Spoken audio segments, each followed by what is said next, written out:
Benarkah Paulus atau yang disebut dengan Saulus adalah orang Yahudi pertama yang telah membawa orang-orang non-Yahudi itu masuk ke dalam perkumpulan orang-orang Yahudi beribadah bersama di sinagog? Salam sejahtera, bersama saya Pujangga. Kita akan membahasnya. Teman-teman, jika kita melihat saat-saat sekarang ini, ada orang-orang, sekelompok orang yang tertarik dengan ajaran Judaism. Apakah ini karena hasil pekerjaan yang dilakukan oleh Paulus pada masa lampau? Tidak, teman-teman. Orang-orang non-Yahudi yang pertama kali masuk beribadah bersama-sama dengan orang-orang Yahudi bukan pada masa Paulus, teman-teman. Jauh sebelum masa Paulus atau masa Yesus lahir, orang-orang non-Yahudi atau orang-orang di luar Yahudi telah bergabung beribadah bersama-sama dengan orang-orang Yahudi di sinagog, teman-teman. Kisahnya ini dimulai pada tahun di mana Kaisar Alexander Agung membawa pasukannya menguasai wilayah Israel, Yerusalem pada masa itu. Disitulah orang-orang Yunani yang dipimpin oleh Alexander Agung itu tertarik dengan keagamaan Judaism ini, keagamaan Yahudi ini. Bagaimana cara mereka berpakaian, cara mereka beribadah, keseharian mereka, cara mereka makan. Kalau kita lihat ya, orang-orang Yahudi itu tidak sembarangan makannya.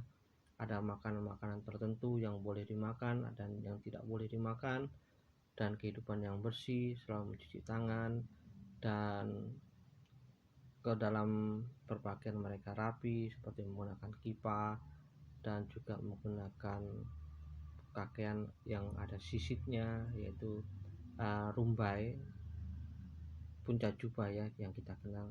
Nah, ini terjadi, teman-teman, terjadi sebelum Paulus ada atau sebelum Yesus ada. Mereka sudah bergabung bersama-sama, beribadah bersama-sama dengan orang-orang Yahudi kala itu.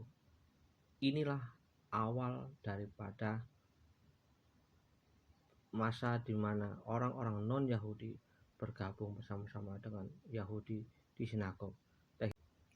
Bergabungnya orang-orang non-Yahudi atau orang-orang di luar Yahudi, yaitu orang-orang Yunani, beribadah bersama-sama dengan orang Yahudi dapat kita ketahui di literatur Yahudi, teman-teman.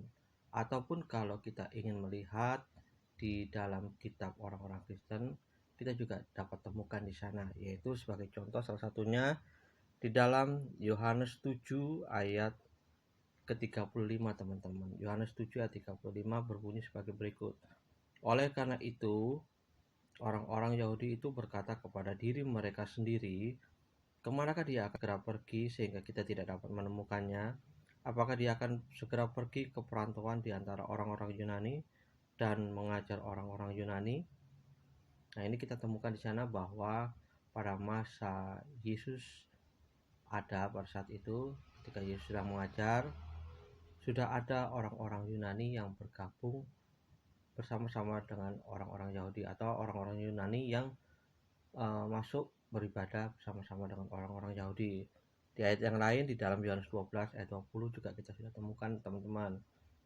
Dan di antara mereka yang naik untuk dapat beribadah pada perayaan itu ada beberapa orang Yunani. Jadi sebelum Paulus atau yang disebut dengan Saulus ini, orang-orang Yunani atau orang-orang non-Yahudi sudah bergabung terlebih dahulu bersama-sama dengan orang Yahudi beribadah di sinagog, teman-teman. Jadi bukan Paulus atau Saulus orang Yahudi pertama yang mengajarkan Judaism kepada orang-orang non-Yahudi kala itu, tapi orang-orang non-Yahudi atau orang-orang Yunani sendirilah yang tertarik dengan ajaran Judaism sehingga mereka bergabung bersama-sama orang Yahudi beribadah bersama di sinagog. Seperti itu teman-teman kisahnya. Jadi kita sudah dapat ketahui bersama bagaimana ajaran Judaism berkembang pada masa itu. Jadi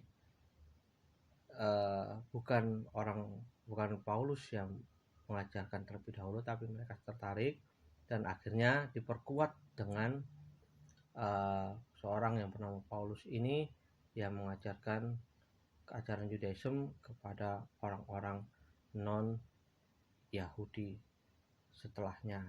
Demikianlah yang bisa saya sampaikan, semoga ini bermanfaat. Lagi traut, sampai jumpa.